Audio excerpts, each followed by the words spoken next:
স্বপ্নে অন্যের স্ত্রীকে বিয়ে করতেছে দেখাটা কি আলামত বহন করে? আপনারা তো বলেন বিয়ের স্বপ্ন দেখা বরকতের। চমৎকার প্রশ্ন।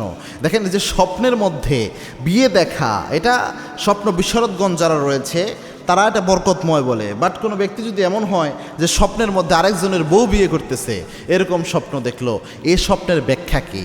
স্বপ্নগুলো কিন্তু জরুরি বিষয়। আমরা হয়তো অনেক সময় এগুলো কত গুরুত্ব দেই না, কিন্তু আল্লাহর হাবিবের সুস্পষ্ট হাদিস রয়েছে স্বপ্নকে বুঝার ব্যাপারে, স্বপ্নকে যাচাই বাছাই করার ব্যাপারে।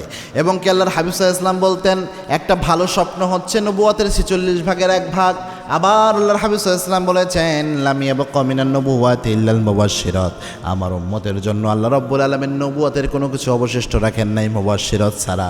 সাহাবা একরাম প্রশ্ন করেছেন, ইয়া রাসূলুল্লাহ মুবাশশিরাত কি?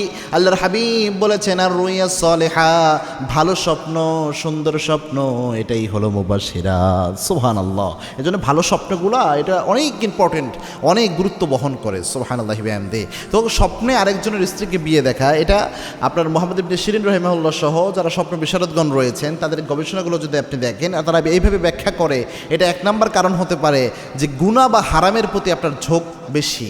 অনেক কোনো গুনার জিনিসের প্রতি আপনার ঝোঁক রয়েছে, হারামের প্রতি আপনার নেশা রয়েছে।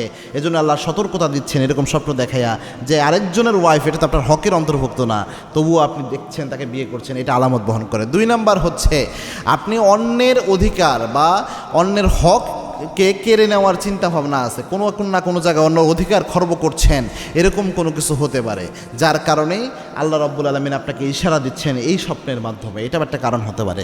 3 নাম্বার হচ্ছে আপনার মনে অতিরিক্ত লোভ বাসা বেঁধেছে, আরেকজনের জিনিস দেখে অন্তরের মধ্যে লোভ সৃষ্টি হয়, এরকম জিনিস আপনার মনকে পেয়ে বসেছে, আপনার কল্পকে দূষিত করে দিচ্ছে, এরকমটাও হতে পারে। তো যে কোনো একটা হতে পারে। তো সেক্ষেত্রে আপনি যেটা করবেন, এরকম স্বপ্ন যদি দেখেন যে জিনিসটা আপনার অধিকারের না, বাট আপনি দেখছেন এরকম কিছু, তখন আপনি যেটা করবেন, 2 রাকাত নামাজ আপনি আদায় করবেন।